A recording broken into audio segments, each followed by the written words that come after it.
E enfim, chegou o dia. A gente veio responder para vocês. Após inúmeras perguntas nesse sentido aqui nos comentários, a gente vem trazer a resposta para você em um vídeo completo. Afinal, o idoso, ele pode vender os seus bens, o seu patrimônio? Quais os impedimentos? Ele pode casar? Qualquer idade? Qual o regime de comunhão de bens? Tudo isso a gente vai responder para você agora nesse vídeo. Se você for novo por aqui, seja muito bem-vindo ao INSS Sem Segredo, o canal exclusivo de assuntos previdenciários, ou seja, para você aposentado e pensionista e também idosos do Brasil. Aqui a gente só fala de direitos e deveres para você, idoso do Brasil e beneficiário do INSS. Então seja muito bem-vindo, se inscreva no canal, ative o sininho de notificação que eu garanto para você que você vai gostar muito. Se for possível deixar aquele joinha já agora, ajuda muito a gente a espalhar esse bom conteúdo que tanta gente pediu e a gente preparou com muito carinho aqui para você. Conta aqui para mim, deixa aqui nos comentários de qual local você está nos assistindo, qual a cidade, qual estado você está nos assistindo. É muito importante a gente saber essa informação para poder te orientar com benefícios locais também. A gente quer sempre se aperfeiçoar aqui no canal para te atender da melhor forma possível. Primeira coisa que a gente tem que saber e que muita gente aí faz confusão: quem é considerado idoso no Brasil? Olha lá, vamos saber a resposta agora.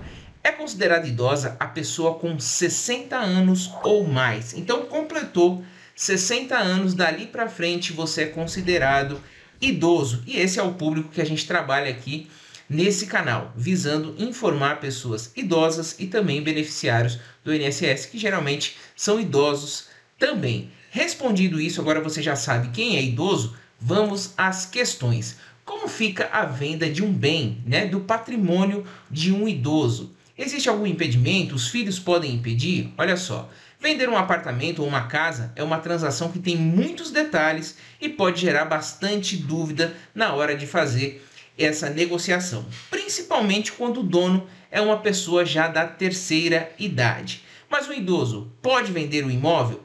Até que idade ele pode realizar essa transação? Existe algum limite na lei? A resposta é simples e objetiva. Vamos direto ao ponto. O idoso pode vender um imóvel ou qualquer bem? Sim, ele pode, tá? Então, o idoso pode sim vender os seus bens, o seu patrimônio.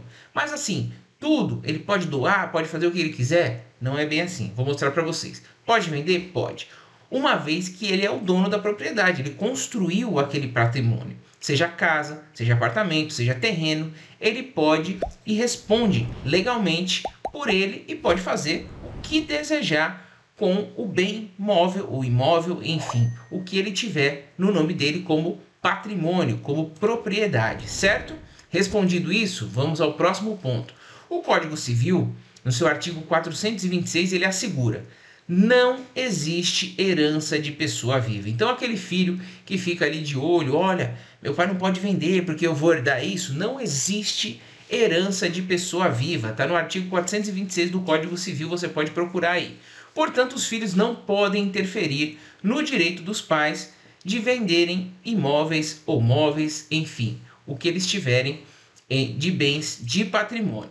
O texto da Lei 10.406, de 10 de janeiro de 2002, estabelece essa regra nos seguintes termos. Artigo 426. Não pode ser objeto de contrato a herança de pessoa viva. Então, não existe herança de pessoa viva. Existem exceções? Existe, eu vou mostrar aqui para vocês. Continuando aqui, como é que fica a venda de um bem por um idoso? Nos casos em que o idoso é casado, tá? O cônjuge ou a cônjuge deve consentir, deve assinar junto ali, concordando com a venda. Esse é um impedimento, mas os filhos não, porque o dono de acordo com o regime de comunhão de bens, às vezes o cônjuge também é dono daquele bem, então ele tem que anuir, ele tem que consentir com aquela venda, tá? Essa é a única objeção que a gente tem nesse sentido. Dando continuidade, geralmente as pessoas fazem uma associação equivocada entre idade e capacidade de gerir a vida e, consequentemente, os bens e patrimônios. Mas nada é mais ultrapassado do que isso hoje com a qualidade de vida e a longevidade sem realidade e a prioridade na vida de todos nós. É importante ter atenção a este ponto, pois o idoso pode vender o seu imóvel e ainda assim, se ele for coagido pelos filhos ou outros membros da família por ter feito isso, ou não ter podido ter feito essa venda, né, não ter tido a liberdade de fazer o uso do seu patrimônio, esse ato ele configura crime punível com reclusão de 6 meses até 1 ano e multa, como destacado no artigo 96 do Estatuto do Idoso. Olha as ferramentas que a gente tem aqui, ó. Artigo 96. Discriminar pessoa idosa impedindo ou dificultando seu acesso a operações bancárias, meio de transporte, ao direito a contratar ou por qualquer outro meio um instrumento necessário ao exercício da cidadania por motivo de idade, pena de reclusão de 6 meses a 1 ano e multa. Na mesma pena, incorre quem desdenhar, humilhar, menosprezar ou discriminar a pessoa idosa por qualquer motivo. E a pena será aumentada de 1/3 se a vítima se encontrar sob cuidados ou responsabilidade desse agente. Na verdade, ali um cuidador, um tutor, que eu já vou explicar para vocês também o que é isso. Então, uma pessoa, por exemplo, com mais de 80 anos, né, que já está com uma idade mais avançada, 20 anos para frente de quando se tornou idoso, pode vender o imóvel? Pode também, mas há casos em que ocorre a influência de terceiros. Então, respondendo à pergunta de vocês, pode vender? Pode, mas há casos em que ocorre a influência de terceiros. Quais casos são esses, Fernando? Vamos explicar melhor no tópico seguinte para vocês. Alternativas, tá? O que você pode fazer? Você pode fazer um testamento, tá? Aqui, no testamento, se você quiser reservar algum bem, tá? Você idoso, você pode fazer um testamento. O testamento não é um documento obrigatório, tá? Então, por exemplo, faleceu, tinha um patrimônio, vai fazer o processo de inventário. Se tinha um testamento, facilita, tá? Facilita bastante, porque já deixou destinado para quem você queria. Contudo, mesmo com a existência de um testamento, somente 50% dos bens poderão ser transmitidos, ou seja, deixados de herança por intermédio deste documento à pessoa que você desejar. Tá? Então, quando se tem um testamento, você só pode dispor de 50% do seu patrimônio para quem você desejar ali naquele testamento. Os 50% restantes são partilhados em proporções iguais entre os herdeiros necessários. E quem são os herdeiros necessários? Herdeiros necessários são aqueles que têm direito à parte legítima da herança, ou seja, os descendentes, filho, neto, bisneto, os ascendentes, pai, avô, bisavô e o cônjuge, que foi incluído depois, mas também faz parte dos herdeiros necessários. Então, 50% você pode dispor para quem você quiser, mas 50% vai ficar reservado para quem é herdeiro necessário. Isso se você quiser fazer mediante testamento. Agora, se você quiser vender tudo, você pode vender tudo sem problema nenhum, que é a questão principal desse vídeo, tá? Tô passando as alternativas aqui para vocês. O que mais que a gente tem de alternativa? Olha só, a doação. Muita gente aqui tem a questão, por exemplo, de inventário. Ah, inventário demora 10, 20 anos. Não é para ser, tá, pessoal? O inventário é para ser rápido, desde que os bens deixados estejam regulares e que também o advogado, né, e a família que estão por trás desse inventário, eles paguem as taxas, vão regularizando as questões para que o inventário ande. Às vezes o inventário fica parado lá porque precisa pagar alguma taxa, regularizar algum bem, e nenhum familiar se dispõe a fazer isso, e aí o inventário fica parado. Mas muita gente quer evitar o inventário, e aí faz a doação em vida. É isso mesmo. Para facilitar os procedimentos e evitar burocracias, o idoso pode doar o seu imóvel a um dos filhos, por exemplo, inclusive com cláusula de restrição para que o genro ou a nora, às vezes não sejam aí muito bem vistos, fica com medo de compartilhar esse bem também com o genro ou com a nora, não sejam beneficiados por essa doação em caso de morte do filho, tá? Aí o patrimônio retornaria à família. Então o que acontece? Você pode doar e inclusive colocar uma cláusula de restrição, caso aí o genro ou a nora você não queira que sejam beneficiados. Há essa possibilidade, sim. Porém, vamos lá, tem que ter cuidado na doação também. Como já falamos aqui, a doação em vida de um imóvel ao filho, por exemplo, pode evitar que esse bem faça parte de um processo burocrático que surge a partir do inventário e também diminuir a possibilidade de discórdia entre os herdeiros depois da morte. Contudo, é preciso ponderar bastante quanto a essa possibilidade. Por quê? Uma vez que outras questões podem surgir. Quais são elas, Fernando? É um caminho sem volta. Essa é a primeira, olha só. Uma vez que a doação é feita, ela não admite arrependimento. Então, fez a doação, você não vai mais poder reaver aquele bem. Portanto, é preciso ter convicção de ser esse o melhor caminho a seguir e que ele realmente representará o benefício desejado, ou seja, o fim que você quer para aquele bem, para deixar para o seu filho, para deixar, enfim, para quem você queira nessa doação.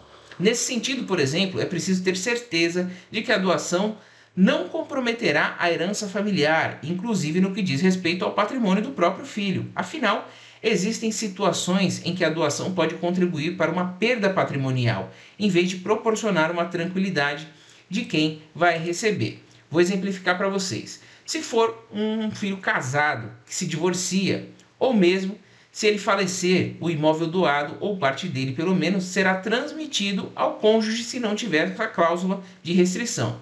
Em outra circunstância, caso o filho esteja passando por problemas financeiros, o imóvel doado pode ser comprometido por dívidas, caso o doador não tenha usufruto ou não tenha definido na doação cláusulas restritivas nesse sentido.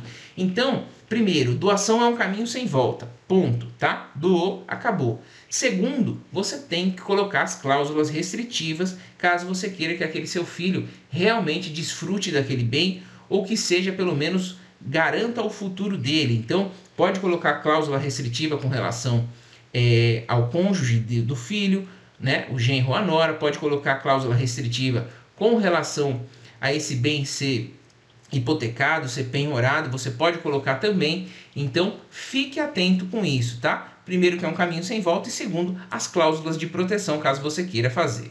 Continuando aqui, ou seja, em casos assim, uma iniciativa que foi tomada para resolver um problema pode se transformar em um processo de dilapidação do patrimônio familiar de forma antecipada, né? Então tome muito cuidado. Outra questão aqui é o engessamento do patrimônio. No caso de doação de imóvel a filhos menores, por exemplo, pode ocorrer o engessamento daquela parte do patrimônio, que só poderá ser movimentada mediante autorização do Ministério Público, caso necessário. Portanto, é conveniente reiterar a recomendação para que o assunto seja pensado bastante e que a pessoa que tem a intenção de doar o imóvel ao filho se cerque de cuidados apresentados aqui para vocês. Olha só. Vamos falar agora sobre a interdição do idoso, tá? O que é a interdição do idoso? Nós já vimos aqui que não há o que considerar sobre até a que idade o idoso pode vender o imóvel. Ele pode vender até qualquer idade. A partir do momento que ele completou 60 anos, ele pode vender, se tornou idoso, pode vender em qualquer idade. Havendo a capacidade de negociar, a idade não entra como um fator de impedimento. Então, tem que ter capacidade de negociar, capacidade para os atos da vida civil. Então, se aquele idoso já não tiver mais essa capacidade, tiver com algum problema que comprometa aí os atos da vida civil, aí a coisa muda um pouco de figura. Olha só. Então, quando o idoso não pode vender um imóvel, bom, isso acontece quando o mesmo perde a capacidade de discernir, seja problemas de saúde ou por ocorrência que o limite, né? Alguma outra doença que possa limitá-lo. Olha só, essa medida está estabelecida no Código Civil, mais especificamente no artigo 747. A interdição do idoso pode ser promovida pelo cônjuge ou companheiro, ou seja, ele vai responder pelo idoso, tá? Cônjuge ou companheiro, pelos parentes ou tutores, tá? Pelo representante da entidade que se encontra abrigado. Então, aquele idoso que está por alguma entidade, ele pode ser representado por aquela entidade, né? Às vezes a família deixou ali na entidade. Pelo Ministério Público também. E aqui, parágrafo único, a legitimidade deverá ser comprovada por documentação que acompanha a petição inicial, ou seja, o comprovante de que aquele idoso realmente não tem mais condições de responder pelos atos da vida civil, ou seja, ele não pode transacionar, ele não pode negociar o patrimônio, que ele pode fazer alguma besteira com relação a isso. E aí entra as pessoas que podem representá-lo. Isso é a interdição do idoso. Ele não vai mais poder vender, ele vai estar representado por alguém. Esse rol que eu falei para vocês é legítimo para representar. Geralmente vai ser o cônjuge ou vai ser algum filho. Geralmente os escolhidos são esses, ou algum neto, a depender da idade do idoso. Por estarem mais propensos a doenças degenerativas, como a demência, o mal de Alzheimer, tende-se a pensar na interdição apenas para idoso. Mas muitos jovens também passam por problemas mentais e emocionais que os limitam igualmente na sua capacidade de agir, raciocinar e conviver. Dessa forma, é preciso muito cuidado e ética ao realizar negociações de venda de imóvel, independentemente da idade de vender, né? Seguir todos os passos estabelecidos para uma venda legal garante a satisfação de ambos os lados. Então é bom ver, tá? E aí a gente tem a questão do pródigo. Você sabe o que é pródigo? Eu vou responder aqui para vocês. Pródigo é aquele que dilapida seus bens de forma compulsiva. É considerado uma doença também. É a pessoa que gasta imoderadamente seu dinheiro e os seus bens, comprometendo o seu patrimônio. Aquela pessoa, por exemplo, viciada em jogo, né? Aposta todo o patrimônio, não fica com nada, está perdendo tudo e a família está vendo que a pessoa não está gastando em benefício próprio, ela está torrando ali o patrimônio. Por esse motivo, os pródigos são considerados relativamente incapazes e, portanto, podem também ser interditados judicialmente. De acordo com o artigo 1782 do Código Civil, a interdição do pródigo só o privará de, sem curador, emprestar, transigir, dar quitação, alienar, hipotecar, demandar ou ser demandado e praticar, em geral, os atos que não sejam de mera administração, tá?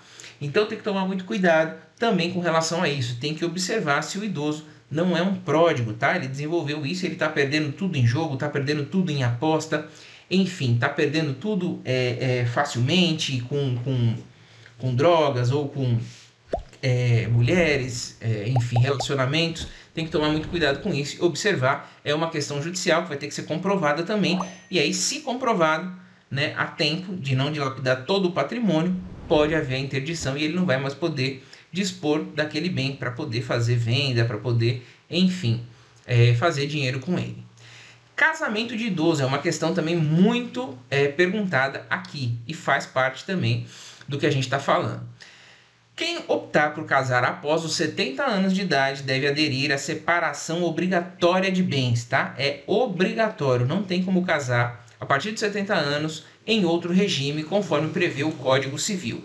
Esse tipo de regime de bens exige que os cônjuges façam um pacto pré-nupcial em cartório, estabelecendo que os bens de ambos são incomunicáveis, ou seja, não se misturam. Cada um entrou no casamento com um bem, né, e vai continuar com seus bens em caso de separação e até em caso de morte. Ou seja, mesmo após o casamento, continuam pertencendo apenas a quem já pertenciam antes dessa união.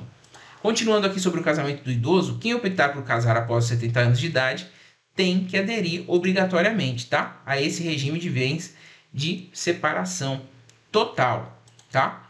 Então, é isso, pessoal, que a gente queria passar aqui hoje, respondendo, fazendo um apanhado geral. A gente trouxe aqui tudo para vocês, as hipóteses em que, regra geral, o idoso pode sim vender o seu patrimônio como ele quiser, porque não existe herança de pessoa viva, correto?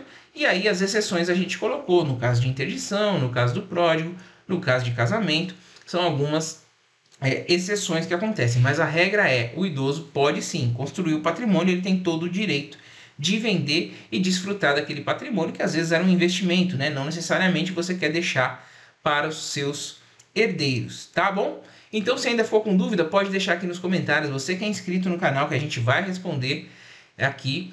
Se não é inscrito ainda, inscreva-se agora, ative o sininho de notificação e deixe sua dúvida que a gente vai sempre estar aqui para te ajudar. Eu agradeço muito sua audiência, um forte abraço e até o próximo INSS Sem Segredo.